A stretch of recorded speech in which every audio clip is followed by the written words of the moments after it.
Chers amis, soyez les bienvenus dans notre cycle de présentation Amitié.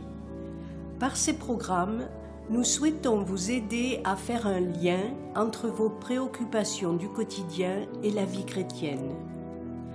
En suivant attentivement un court exposé, vous découvrirez un peu de beauté et d'intérêt dans les choses de la vie, car tout n'est pas que tristesse, scandale et corruption. Et comme chaque chrétien est appelé à créer un peu d'harmonie, un peu de bonheur, bref, un peu de paradis autour de lui, nous vous invitons, dans la deuxième partie de chaque séance, à puiser des forces dans un moment de calme autour d'une petite méditation. Ces programmes vous sont présentés par l'espace de réflexion et de partage chrétien du poste de la Chaloupe de l'Armée du Salut du territoire France-Belgique. Après chaque nouvelle parution, les programmes anciens resteront accessibles par lien dans notre bibliothèque.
Les premiers chrétiens, et avant eux les Hébreux, ont basé leur foi principalement sur des écrits. Comme il s'agit de textes très anciens et rédigés dans des contextes fort différents, nous vous proposons de remonter un peu les méandres parcourus par ces témoignages devenus les piliers de notre foi. Si les divers récits bibliques se lisent d'aujourd'hui un peu comme une œuvre littéraire, rédigé par un éminent académicien, on ferait bien de considérer le long et pénible chemin parcouru par ces documents pour prendre la forme aujourd'hui en notre possession. A, B, C, D, si c'est bien Charlemagne qui a inventé l'école, ce n'est pas lui qui a inventé l'alphabet, qui relève d'une toute autre histoire, bien plus compliquée, et bien plus ancienne. Cela ne console peut-être pas beaucoup nos enfants et futurs génies qui peinent avec cet amalgame de petits traits et points à transformer en composition rigoureusement réglementée. Mais alors, comment en est-on arrivé là? Il est établi que ce sont les Sumériens qui ont mis en place les fondements de la première écriture digne de ce nom, alors qu'à peu près à la même époque on utilisait en Égypte des hiéroglyphes pour illustrer les murs des premières pyramides, il y a 4000 à 5000 ans. C'est à cette même époque qu'un certain Abraham, connu en tant que premier patriarche biblique, évoluait précisément près d'Ur, en Chaldée, cité sumérienne importante située au sud de l'Irak, non loin de la frontière du Koweït actuel. En conséquence, celui-ci aurait parfaitement pu connaître les balbutiements de cette invention qui devait par la suite fortement influencer le développement de l'écriture du monde occidental. Cependant, Abraham nous est présenté comme un éleveur de bétail itinérant. Il n'y a que très peu de chances qu'il ait pu avoir accès au cercle des érudits sumériens, d'autant plus que lui était sémite, alors que les Sumériens relevaient d'une toute autre culture et langue. Dans l'histoire de l'humanité, on distingue 3 grands types d'expressions écrites. La plus ancienne forme se nomme l'écriture des idées. Pour exprimer des idées, on utilisait des dessins, comme ceux découverts dans certaines grottes préhistoriques. Peu à peu, ces reproductions graphiques se sont réduites, stylisées, pour former de véritables assemblages successifs des phrases.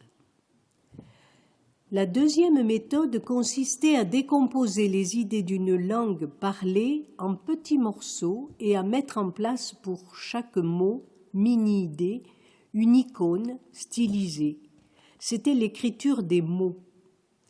L'écriture chinoise actuelle est toujours basée sur ce principe, avec comme inconvénient la nécessité de maîtriser plusieurs milliers de mots-lettres, avec l'immense avantage d'être plus ou moins déchiffrable par le 5e de la population mondiale, divisée et isolée en d'innombrables langues et dialectes.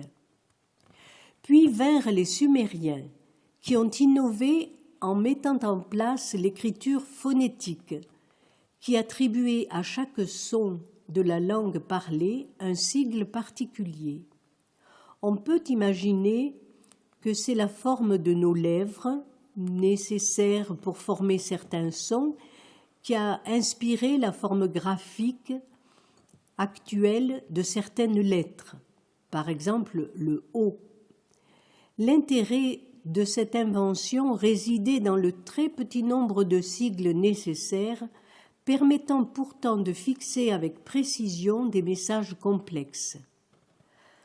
Parmi les premiers documents rédigés en sumérien, on a trouvé surtout des traces de transactions commerciales, des documents de gestion de stock et des actes notariés. Mais plus tard se trouvent aussi les récits concernant des hauts faits des rois, puis les premiers proverbes, appelés sagesse, en partie plagiés plus tard par les écrivains bibliques, ou encore les 3000 jurisprudences gravées sur la célèbre stèle du roi Hammurabi, exposée au musée du Louvre. Des copies et des traductions de ces décisions de justice ont connu une large diffusion et ont fait effet de jurisprudence pendant des siècles dans toute la région, et ceci bien avant l'avènement des 10 commandements chez les Hébreux. Le génie de l'écriture sumérienne résidait dans le fait que, désormais, un unique système de sigles permettait de transcrire différentes langues parlées. Même les lettres de notre alphabet occidental moderne peuvent toujours et sans trop de peine s'écrire en style sumérien. De par l'archéologie, on a découvert, en plus des écrits en sumérien, des documents en langue akkadienne, élamite, hourite, urartéenne, hittite, etc. Comme ce principe était d'une relative simplicité, de par le nombre réduit de lettres employées, il a pu servir de socle pour la constitution du premier alphabet digne de ce nom, celui des Phéniciens. À son tour, celui-ci a participé à l'émergence de l'alphabet grec, qui, pour s'adapter aux particularités des sons de leur langage, a dû être complété par des voyelles. Ensuite, le terrain était aplani pour la conquête quelque peu forcée par le latin. Bien sûr, il a été nécessaire d'affiner encore à plusieurs reprises les lettres de l'écriture latine basique par différents accents selon la langue parlée, français, espagnol, allemand, pays nordiques. Curieusement, en ce qui concerne les chiffres, certains malins ont préféré revenir à l'écriture ancienne dite arabe. Merci. Les Égyptiens connaissaient déjà depuis longtemps un genre de papier, fait précisément avec des fibres de papyrus. D'autres peuples, installés le long des rives du Tibre et de l'Euphrate, utilisaient ce qu'ils avaient en abondance, la glaise. Dans des surfaces préparées, sous forme de plaquettes, on gravait des inscriptions avec des roseaux taillés en biseau. Une fois séchées, ou mieux cuites au four, on obtenait des certificats extrêmement durables et qui pour certains sont encore parfaitement déchiffrables. Évidemment, ceux qui avaient des moyens et des esclaves faisaient graver les textes dans la pierre dure. En ce qui concerne les textes bibliques, il faut remonter aux tables de la loi pour trouver des premières traces d'une écriture. Par la suite, et pour fixer tous les détails des ordonnances, Moïse a demandé que ces instructions soient écrites dans le livre. Moïse lui-même, de par son passé et son éducation, devait sûrement connaître les rudiments de l'écriture par des hiéroglyphes égyptiens. Par la suite, il a séjourné de longues années chez Jéthro, qui nous est présenté comme étant un prêtre. On pourrait imaginer que c'est par lui que Moïse a pu se familiariser avec les subtilités de la culture sémite, et peut-être même avec une certaine forme d'écriture. D'autant plus qu'on sait que les trois langues sémites, l'hébreu, l'arabe et l'araméen, ont des traits communs. De toute façon, ces premiers écrits bibliques étaient probablement rédigés à l'origine en un proto-hébreu, cependant suffisamment évolué et précis pour transmettre énormément de petits détails.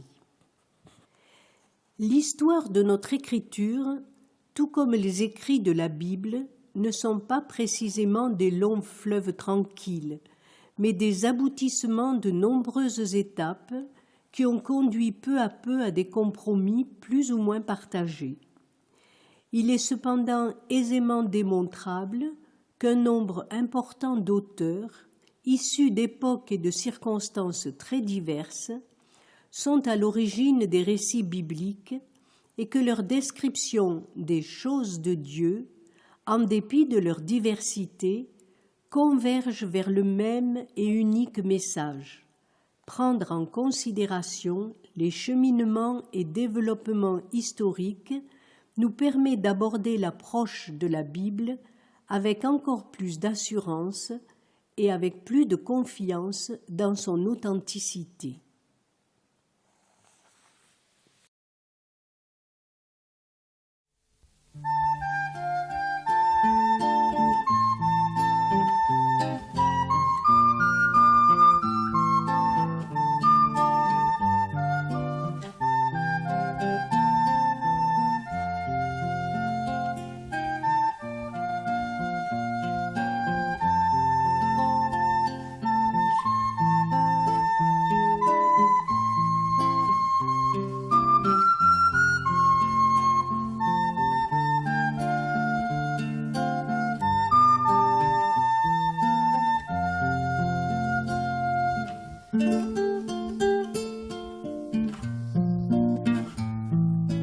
Dans les jours de joie, je pense à Jésus. Lorsque s'aplanit le chemin, il se tient près des siens.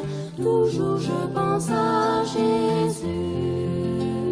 Je pense à Jésus. Je prie. En lui seul je me confie. Si le ciel est bleu, s'il est nuageux, je pense à Jésus, je prie.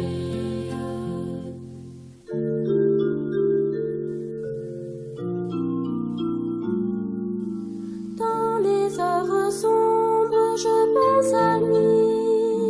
Quand je ne sais rien pour demain, quand en moi tout s'éteint, il faut que je pense à lui.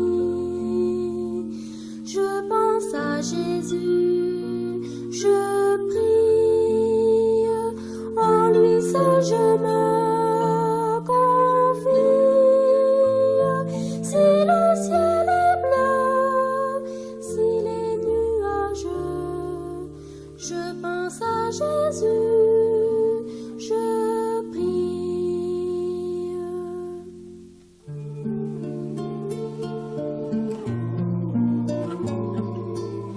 Et pour l'avenir, oui, je pense à lui. Il me conduira chaque jour, prévoyant plein d'amour. Oui, je me confie en lui. Je pense à Jésus, je prie. En lui seul je me confie. Si le ciel est bleu, s'il est nuageux, je pense à Jésus, je prie.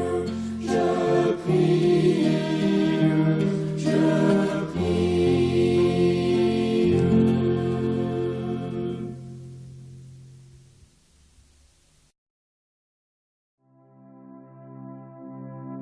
Chercher les choses d'en haut. Nous faisions un voyage en mer sur un charmant petit yacht parfaitement tenu. N'ayant aucune expérience maritime, j'examinais avec curiosité l'intérieur de cette embarcation. Ce qui me frappa surtout, c'est que plusieurs équipements ne soient pas fixés directement au bateau, mais suspendus. Les lampes l'étaient au plafond par de solides chaînettes, et il en était de même de plusieurs meubles, étagères et tables. Même les lits et les sofas étaient encastrés et suspendus eux aussi dans des cadres. Rien ne me semblait bien stable là-dedans, et moi, habitué à avoir la terre ferme sous les pieds, j'aurais préféré voir les objets fixés par de solides boulons aux parois et au plancher. Je ne pouvais me retenir de faire part aux matelots de mon étonnement personnel. « Ah, me répondit-il, il faut certes que les choses soient retenues fermement, mais il faut les fixer solidement en haut, au plafond, et non pas en bas. Ainsi, elles se tiennent en équilibre lorsque la mer est démontée. Par exemple, me dit-il en entrant dans le salon, si cette lampe centrale était fixée contre la table, elle serait par grosse mer tellement secouée que l'huile se répandrait de tous côtés et deviendrait de ce fait inutilisable. Ce serait trop dangereux pour l'équipage. Maintenant, le dispositif spécial qu'il arrive au plafond atténue considérablement les oscillations en dépit des grosses vagues. Durant des jours mauvais, la lumière peut ainsi continuer à briller et la flamme restera calme et rassurante. Cette leçon du marin m'est souvent revenue à l'esprit. Rien n'est plus important lorsque nous traversons les vagues agitées de notre vie que d'être attachés par un lien solide aux choses d'en haut.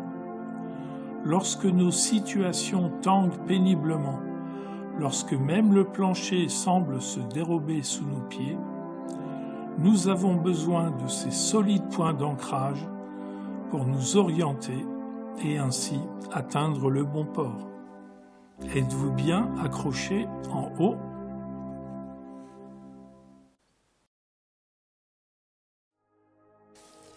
Seigneur, notre Dieu, notre Père, toi, seule raison de notre espérance.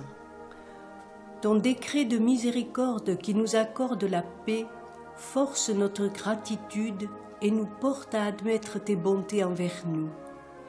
Aide-nous à nous libérer de toute crainte qui est la source de tout maux, de toute division et de toute méfiance. Permets que ton Saint-Esprit puisse nous communiquer la liberté de te louer de tout cœur et de nous aimer les uns les autres, sans arrière-pensée. Devant ta face, nous voulons faire mention de tous ceux que nous côtoyons, en te remettant surtout ceux qui sont éprouvés. Courbés devant ton trône, nous te présentons également nos communautés chrétiennes avec leurs qualités, mais hélas aussi avec leurs faiblesses.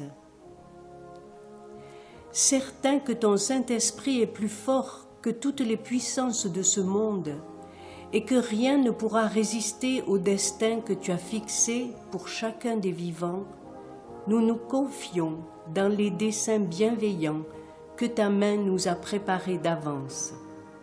Amen.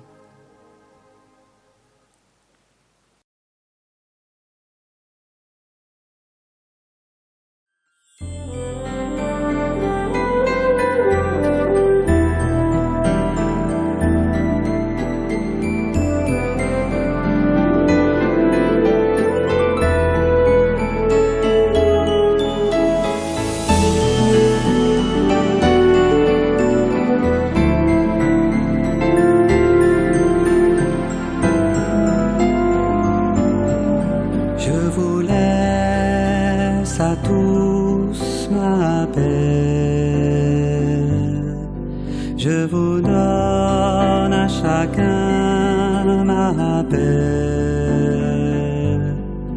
Paix de Dieu que le monde ne peut concevoir,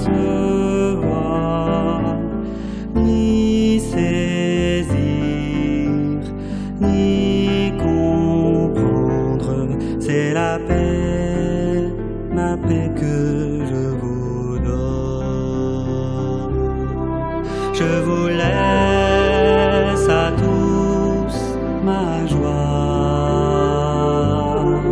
Je vous donne à chacun ma joie.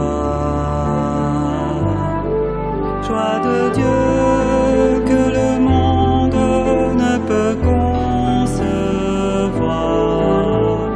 ni saisir, ni comprendre. C'est la joie, ma joie que